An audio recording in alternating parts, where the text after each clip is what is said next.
लगा। साधु बोला कि हे राजन, आप यह क्या करते हैं? वह इसे भक्ति पूर्वक कहिए, सुनने की इच्छा है। राजा बोला कि हे साधु, यह श्री विष्णु भगवान का पूजन है, जो अपने भाई बंधुओं के साथ पुत्रादि प्राप्ति की इच्छा से किया जाता है। तब बनिया नमस्कार बोला कि हे राजन, इस बात को मुझसे नहीं कहिए, यह मैं भी करूँगा, कारण कि मेरे भी कोई संतान नहीं है। इस बात के से अवश्य व्रत की विधि जानकर अपने घर जाकर अपनी स्त्री से यह संतान व्रत कहा और यह संकल्प किया कि जब मेरे घर में कोई संतान होगी तब मैं अवश्य का व्रत करूँगा। उसकी स्त्री गर्भवती हो गई।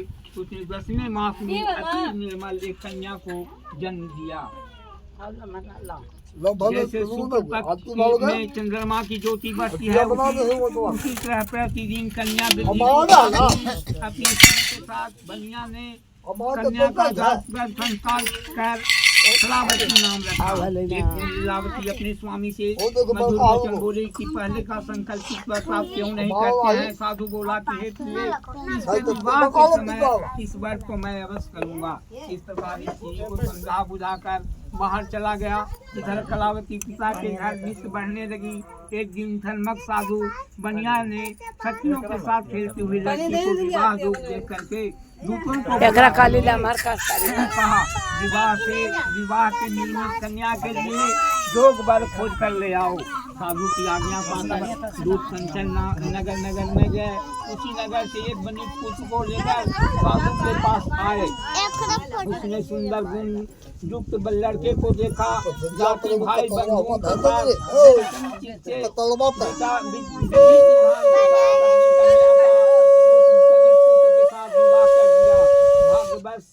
विवाह के समय भी उस व्रत को साधु करना भूल गया। देव क्रोधित हो गए। कुछ दिन बाद निज कर्म चतुर साहूकार व्यापार की इच्छा से अपने दामाद को लेकर समुद्र के निकट रत्नसार नामक नगर में जाकर व्यापार करने लगा। इसी समय सत्यनारायण स्वामी ने राजा को प्रतिज्ञा से भ्रष्ट दे करके उसने श्राप दिया कि तेरे ऊपर भारी कष्ट पड़ेगा।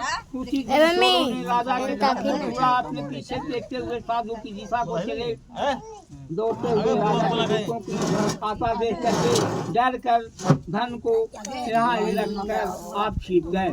राजा को दूतों ने साधु के निकट आकर देखा कि राजा के धन को देखा तो साधु को बांधकर आनंदित हो राजा के निकट दो चोर लाए हैं, इनको देखकर आज्ञा दीजिए। राजा ने साधु को देखकर अविचार से आज्ञा दे दी। फिर तो दोनों दूतों ने उन्हें खूब बांधकर बंदी खाने में बंद कर दिया। इतिहास पुराने वाखंडे चतुर्थी अध्याय समाप्ति सत्यानारायण वृंदावन बिहार हनुमान की जय। नहीं आराम से रखिए। 5वां अध्याय। बोले कि सदैव की माया से चंद्रकेतु राजा ने दोनों बनियों के वचन को कुछ भी नहीं सुना और उसका धन ले लिया। श्री सत्यनारायण के श्राप से साधु और दामाद के घर स्त्रियां भी बड़ी दुखी हो गई। चोरों ने घर का धन भी चुरा लिया। आधी व्याधि से पीड़ित और भूखी प्यासी लीलावती अन्न की चिंता से घर घर घूमने लगी और कलावती कन्या भी नित्य घूमने लगी। एक दिन रात को भूख से दुखी कलावती एक ब्राह्मण के घर गई। वहाँ सत्यनारायण के व्रत को देख करके कथा को सुनकर निज मनोरथ को मांगी और प्रसाद को खाकर कुछ रात गए अपने घर आई। तब लीलावती अपनी कन्या को धिकारने लगी कि हे पुत्री, इतनी रात तक तुम कहाँ थी? तेरे मन में क्या है? तब कन्या ने माता से सच वचन बोले कि हे माता, मनोरथों को परिपूर्ण करने वाले श्री सत्यनारायण के व्रत को ब्राह्मण के घर देखे हूँ। लीलावती कन्या कलावती का वचन सुनकर श्री सत्यनारायण के व्रत को करने के लिए उदित हुआ। पवित्रता साधु की स्त्री अपनी कन्या से भाई बंधुओं के साथ थे सत्यनारायण के व्रत को किया। उसने सत्यदेव से यह दिल भर मांगा कि हे सत्यदेव, हमारे पति और दामाद जल्दी अपने घर आवे। मेरे पति और दामाद के अपराध को अब क्षमा करने योग्य हैं, अतः क्षमा कीजिए। इससे सत्यनारायण स्वामी संतुष्ट हो गए और चंद्रकेतु राजा को स्वप्न दिया कि हे राजन, कल सवेरे ही दोनों सज्जन बनियों को छोड़ देना और उनका जो भी धन लिया है उसे दे देना, नहीं तो तेरा धन पुत्र के सहित तेरा राष्ट्र नष्ट कर दूंगा। यह बात राजा से कहकर सत्यनारायण स्वामी अंतर ध्यान हो गए। तब प्रातः काल के समय राजा नित्य जनों के साथ सभा में उपस्थित होकर के मंत्री जनों से यह स्वप्न सुनाकर कहा कि बंधे हुए बनियों को शीघ्र छोड़ दो। ऐसा आदेश दिया। यह सुनकर दूसरे लोग बनियों को बंदीखाने से छुड़ाकर राजा के निकट लाए और विनय युक्त वचन बोले कि हे महाराज, हम इन दोनों बनियों को लाए हैं, अब आपकी क्या आज्ञा है। उन दोनों ने महाराज चंद्रकेतु को नमस्कार कर पूर्व विद्वान का स्मरण करते हुए राजा चंद्रकेतु से साधु और दामाद ने कुछ नहीं कहा। वनित पुत्रों को देखकर राजा आदर से बोले, भाग बस तुमको बहुत बड़ा दुख मिला है। इस प्रकार राजा ने कहकर उन दोनों को हाथ की है हथकड़ी कटवाई, कर्म करवाया, फिर वस्त्र और आभूषण दे करके बनियों को अत्यंत संतुष्ट किया। पहले जितना धन लिया था उसका दुगना धन देकर कहा कि आप अपने घर को जाएं। दोनों बनियों ने राजा को नमस्कार कर कहा कि पंचमो अध्याय माधु सत्यनारायण स्वामी की जय, वृंदावन बिहारी लाल की जय, पवन सुत हनुमान की जय। सूजी बोले कि साधु भगवान की मंगलाचार पूर्वक पूजा कर ब्राह्मणों को धन दे करके निज नगर को चला गया। श्री सत्यनारायण स्वामी ने वैष्णव के मन की बात जानने के लिए पूछा कि तुम्हारी नौ में क्या है। मनुमत महाजन बनिया हंसकर बोला, पूछते हो क्या धन लेने की इच्छा है।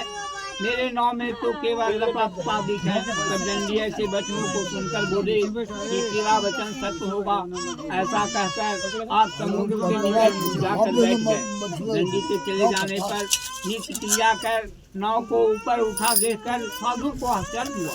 जो उसने नाव में लतादिक देखा तो ही मूर्छा को प्राप्त हो भूमि पर गिर गया और सचेत होने पर अति चिंता करने लगा। साधु से दामाद बोला कि व्यर्थ शोक क्यों करते हो, वही दंडी महाराज ने श्राप दिया है, वे सब खुद कर सकते हैं, इसमें कुछ भी संशय नहीं है, इसीलिए उन्हीं के शरण में चलो, क्योंकि मनोरथ उसी से सिद्ध होगा। साधु दामाद के वचन सुनकर दंडी के पास गया और दंडी को प्रणाम कर धरती से देखकर आकर वचन बोला, जो मैंने आपसे कहा था उस अपराध को अब क्षमा कीजिए। यह कहकर बारंबार नमस्कार कर शोकाकुल हो गया। तब दंडी उसको रोते हुए देख करके बोले, रो मत, मेरे वचन को सुनो। तुम मेरी पूजा से सदा मुख फेरे रहता है और मेरी इच्छा से हे दुर्बुद्धे तुझे बारंबार दुख मिला। भगवान का यह वचन सुनकर साधु स्तुति करने लगा। साधु बोला कि हे स्वामी, आपकी माया से मोहित ब्रह्मादि देवता भी आपके बड़े अद्भुत गुण और रूप को नहीं जानते। आपकी माया से मोहित मैं मूर्ख आपको कैसे जान सकता हूँ। अतः हमारे ऊपर प्रसन्न होइए, मैं ऐसा विस्तार से आपका पूजन करूँगा। मैं आपके शरणागत हूँ, मुझे पहले वाला धन दीजिए। उसके भक्ति युक्त वचन सुनकर भगवान संतुष्ट हो गए और मनोवांछित वर देकर वहीं हो गए।